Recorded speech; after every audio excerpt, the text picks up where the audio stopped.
Okay, so this has been bugging me, and I wasn't going to make this video, but I guess the person you made this comment to did.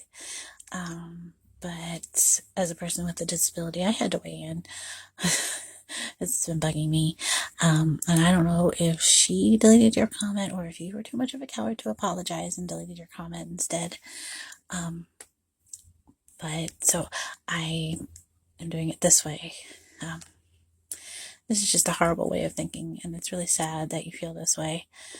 Judging by your videos, I'm assuming you're young and you think it's funny to go on social media and just make these horrible comments to people. It's not funny at all, especially to a mother of a terminally ill child or any disability, or anyone for that matter. It doesn't matter, disability or not. It's not funny. It's not okay. It's not true. I for one believe that God made me this way for a reason. I have my disability for a reason. My parents are good people. There's no sin. That this is not a punishment for some sin. It's not. No disability is a punishment for a sin.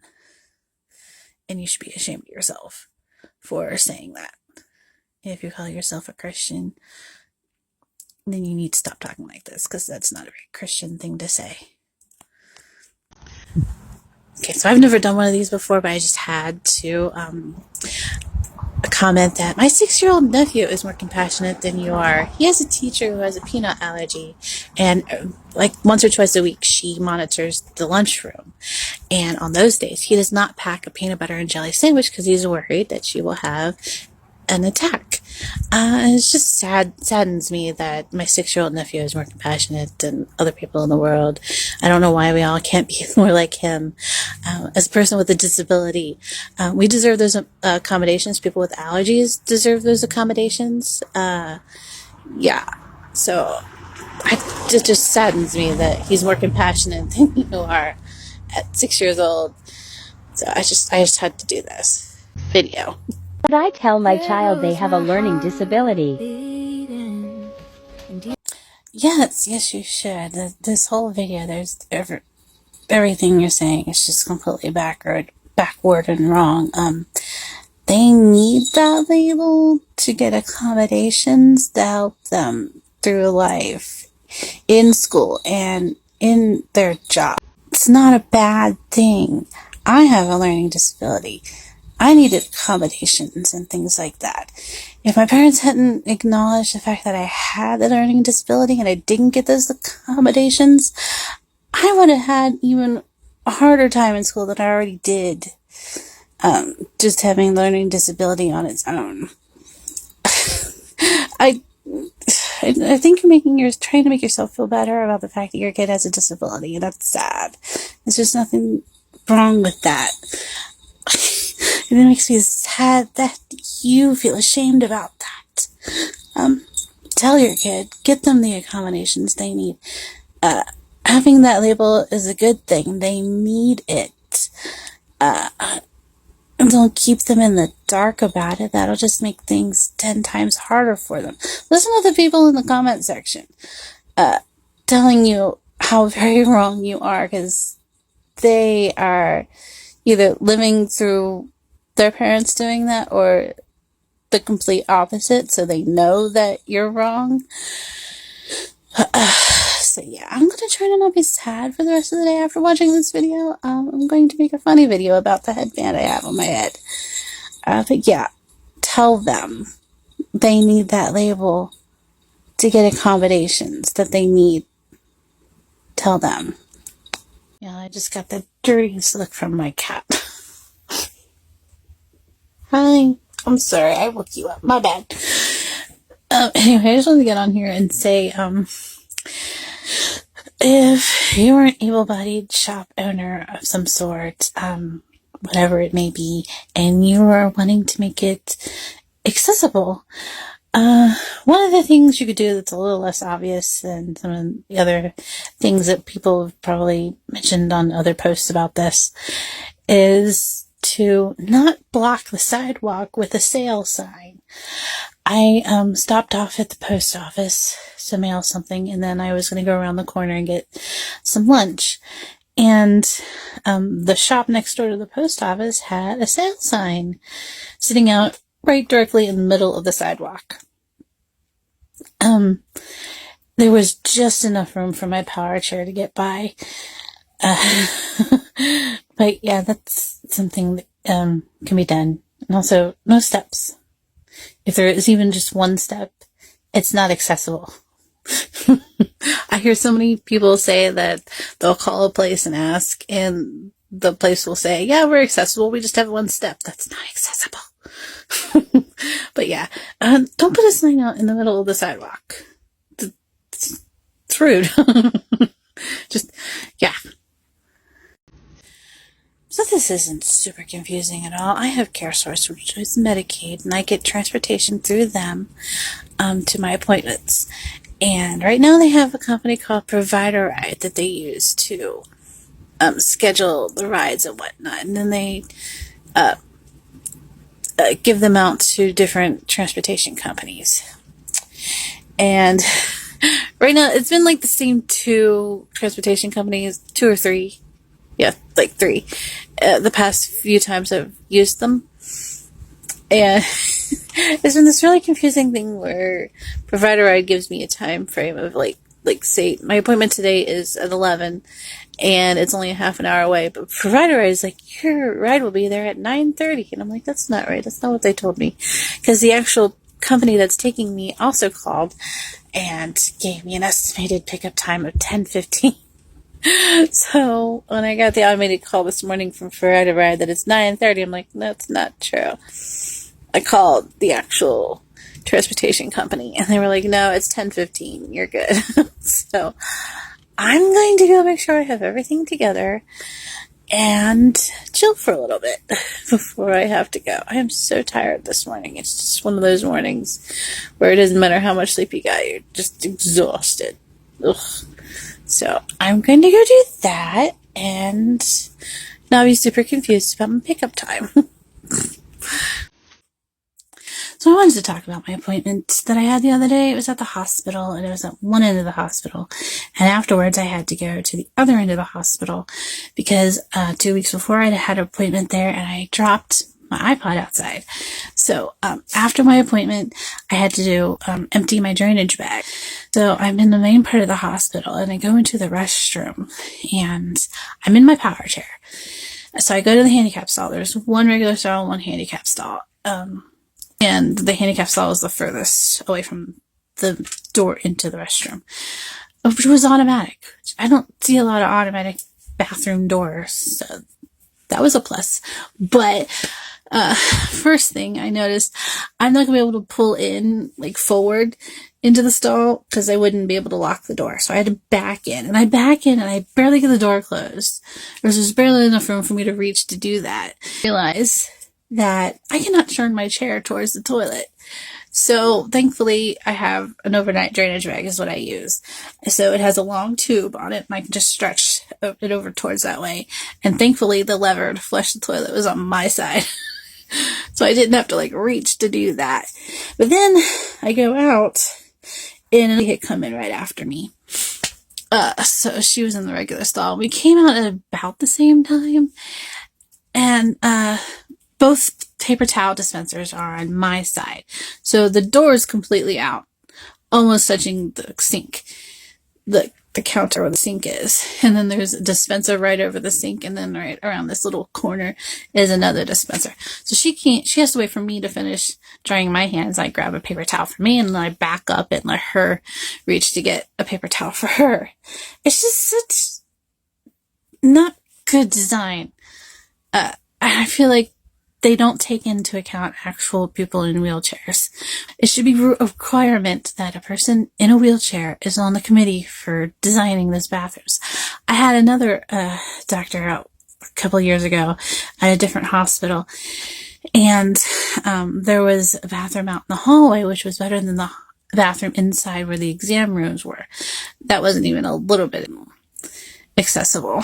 But one day I come in and there's a handicap sign on the one in the hallway, and I got all excited, and I go in and I realized they didn't do anything to make any of those stalls accessible. They just slapped a handicap symbol to the outside of the door. I couldn't even get my walker into the stall. So it's just, do better designing handicap stalls, please. Got my tooth removed.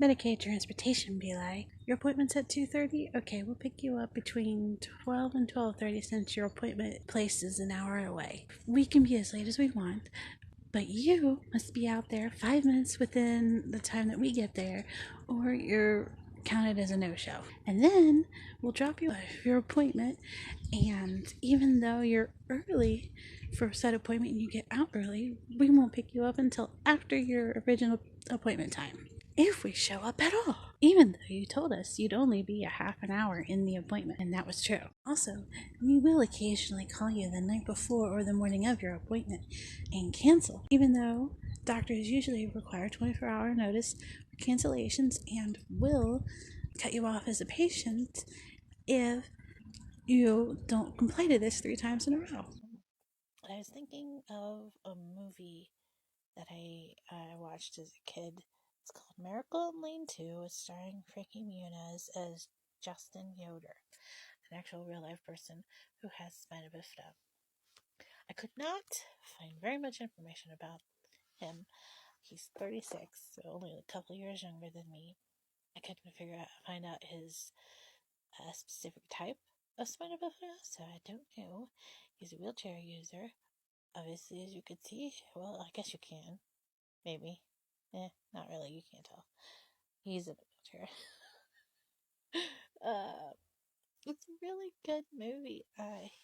He has an older brother who is like a sports person, gets all the trophies and everything, and he wants to try something too, and maybe try and get a trophy for that. And he does box derbies. He gets his dad and their neighbor involved. His daughter passed away, and she had been in them as well, so he knew a lot about it. He helps them with the building of the vehicle and all that stuff, and it's really great with its descriptions of hydrocephalus and shell malfunction headaches, and what could happen if you don't let people know that you're having them, and they get really bad. The doctor's appointment where he's talking about all the things. He calls bowel blunders. I love that. I've always loved that. I've never used it. I don't know why. um, with any issues with going to the bathroom, that's what he calls them. So yeah, like there's one scene where he's sitting at the kitchen table. He's thinking really hard. He's rubbing his head. His mother asks him if there's anything wrong, and he says, "Oh, I just have a headache." And the entire family just jumps into action. They're getting his bags that are already packed to go to the hospital, which he never had. I've always thought I should do that, but I never do. And they're getting ready to call the hospital. The dad gives the keys to the brother and tells him, go start the van, blah, blah, blah. And he's like, guys, it's not that kind of headache. It's just a thinking too hard kind of headache. And then it also deals with mental health issues. His brother is in therapy. He has a lot of resentment issues towards his brother. It's really well done, if you ask me. There's some really cheesy moments, like the ending. Uh, Spoiler alert. Like, he talks to God throughout the film. He has these little weird fantasy scenes, and God is apparently this race car driver that he likes. And at the end, he asks God, am I perfect? And God shows him heaven, and everybody is in wheelchairs. It's cringy and whatever. But the rest of the film holds up. This is not one of the most popular ones. It's pretty dang good, but you ask like an average person on the street about it, they may not know about it, which is sad to me. But yeah, Miracle on Lane 2. I took all these other screenshots. I don't, hold on. Oh yeah, this is from somebody's review of the movie that they actually met Justin because their son wanted to get into this because of his disability. He was inspired to want to do this, and they said that the Justin break, which is another part of the film, they create a handbrake for Justin. Um, and there was this big hubbub because everybody thought it wasn't fair that he had like a special thing. Um, there was some other parents. Like there was this one. There was always the one, you know, in a Disney sports movie where there's a parent with a kid who's like, no, they're always like really hard on their kid and mean to all the other kids and their parents. And he didn't think it was fair that Justin had the handbrake, but it became an official thing.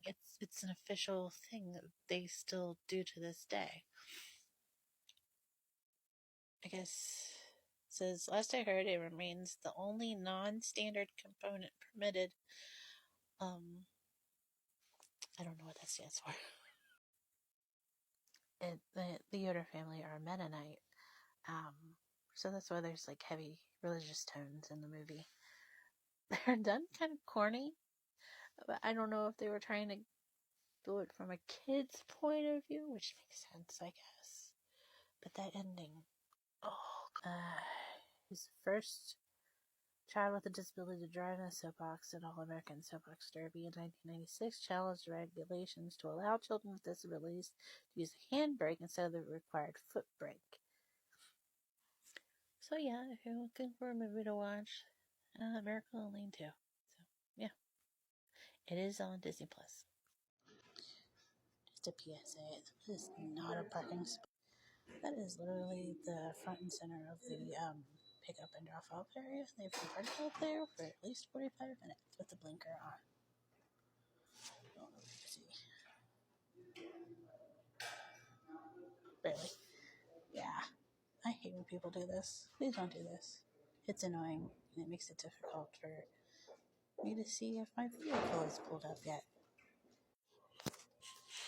I don't know if they heard me talking about it, but the people who this van that belongs to are just not getting into the car, and they were walking right by me when I was making that video. Well, hopefully they did hear me. Just, yeah, that's just a crappy thing to do. They've been out there for like 45 minutes. Just that vehicle just sitting there with the blinker on. It's not a parking spot.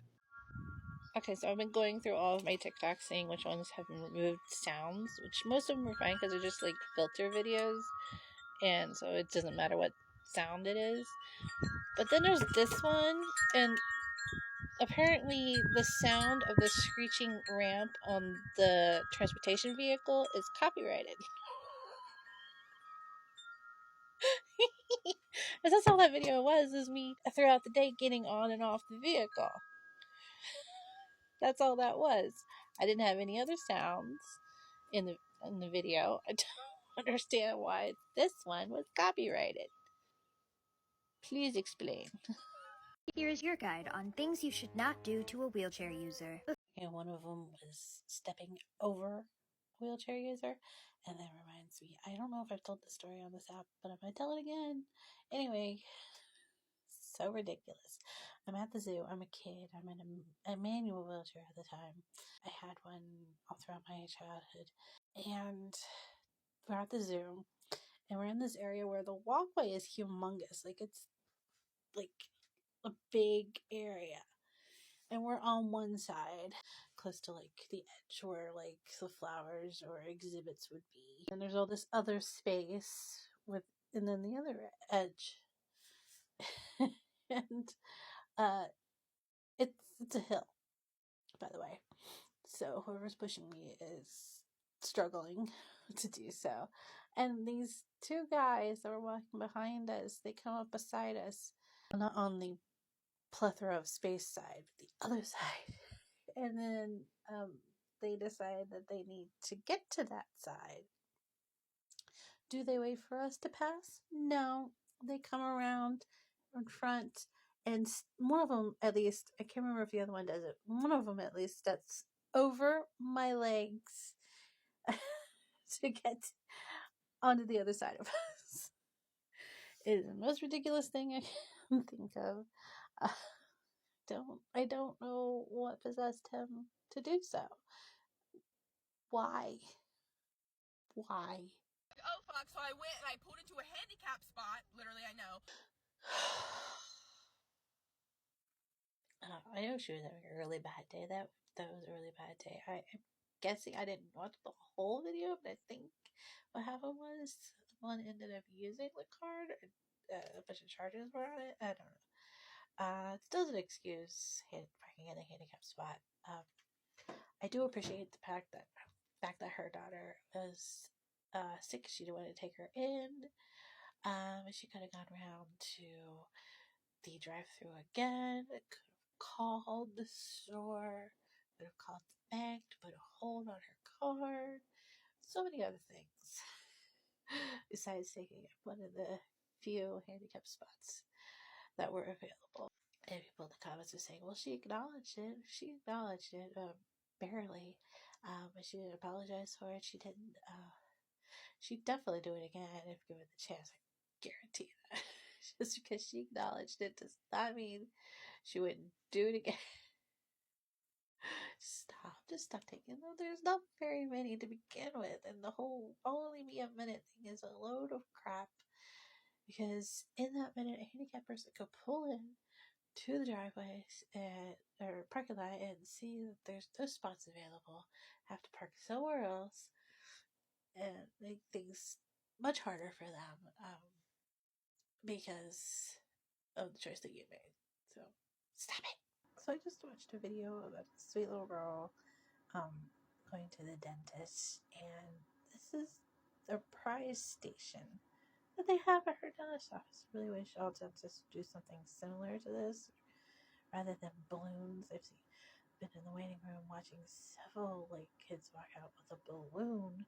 And I have a major latex allergy, and I even called beforehand to make sure there wouldn't be any latex.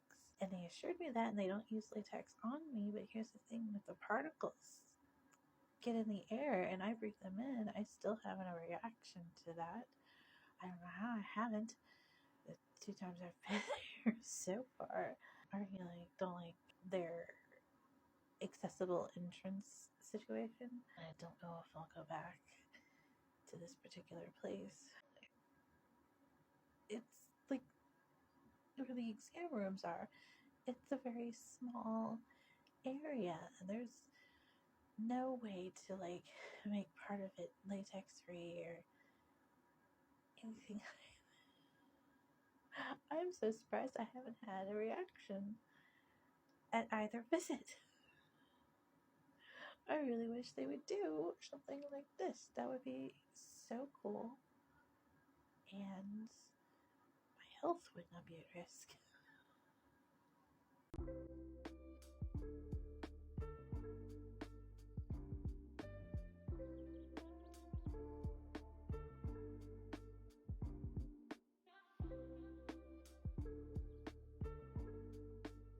Are we not all in agreement that if you are spilling the juiciest tea in a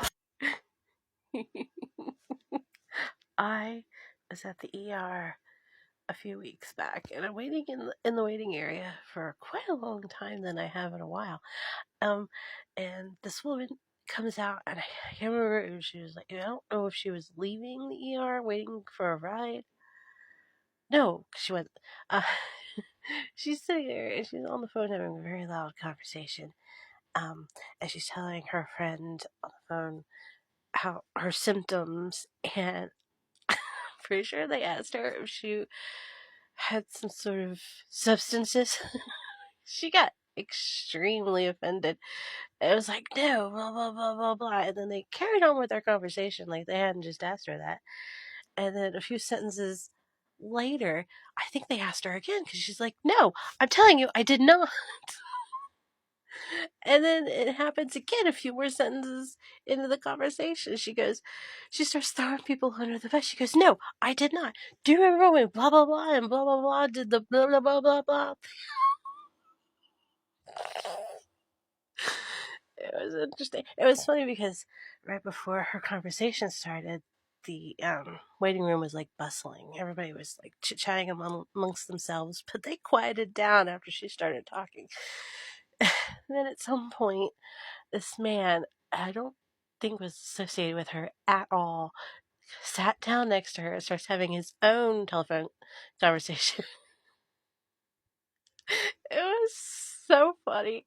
It's so weird. What is going on in this ER? She was FaceTiming someone to ask them to come pick her up. I don't know why. That couldn't have been a text or a call. No, it was a FaceTime. I never heard the person come on the line. It was the weirdest thing I've seen in an ER ever that I can think of. Saying I don't see disability is like saying I don't see color. First off, it assumes that Oh my gosh, I hope you can hear me this time. I recorded a whole video and it was all muffled because I had this tucked under my chin. Um, but even worse than how they approached this topic in the video is the comments underneath the video, and they posted it like 3 separate times on 3 separate days, and there's other news channels that are like also sharing it. There's so many comments of people saying he cannot play, and it's unrealistic to let him think that he can play this in the long term. I'm pretty sure there's professional teams out there that he could play on.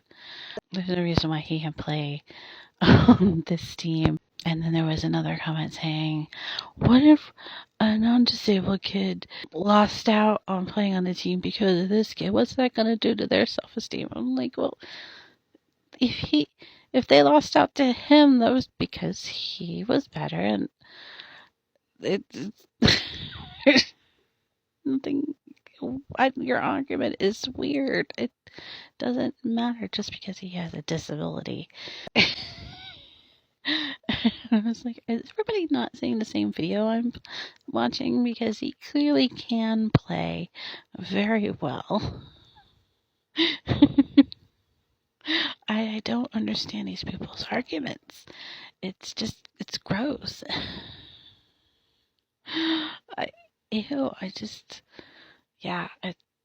The whole thing is just icky. I hate how this was like covered all around. I found it. It didn't take me very long. It was from 2023. As this kid. And the comments that I was talking about that were being left on these articles, there was like 3 different ones that I found. They were very condescending articles. And just the comments were awful. And look at this. Okay, sorry, I had to crop the screenshot I took. This is from the article. Said that the kid could have played in his wheelchair, but he said doing so would have been too easy. He made the team. This is the coach. He said he made the team. We didn't put him on the team for sympathy reasons or anything like that. So all the comments that I've read suggesting that stupid. He showed up to every trial. He gave it his all. Put himself on the team by making the squad. He earned it. That's the whole point of tryouts. Doesn't matter if you're able-bodied or not. If you do well, if you do better than the other people, you get on the team. He's perfectly fine on this team. There's nothing wrong with him being on this team. He could go on the team specifically for kids like him if he wanted to. He'd probably kill it there too. He made it fair and square on his team, and people were mad about it in the comment section. And I made the mistake of commenting on different people's comments saying those sorts of things instead of just making like a blanket comment myself. So I'm going to wake up to a bunch of different like arguments. I just know it. So it's going to be an interesting day tomorrow. Can't wait. Solely to transport patients to and from different facilities. Either doctors. I do not like this guy. His account is just full of misinformation and just mocking patients and whatnot. It irritates me that he's still on this app. And did you know that that's sometimes people's only option for getting to their appointments? Sometimes they don't have somebody that can just take them. I know that when I was in between Medicaid companies, I needed to get to an appointment. I didn't have their transportation services available to me. And I had people tell me to do this, to call up an ambulance. I ended up not doing that. I was able to get to my appointments. Sometimes there's no other option for people that don't understand your snarky, snotty way of going about this is just wrong.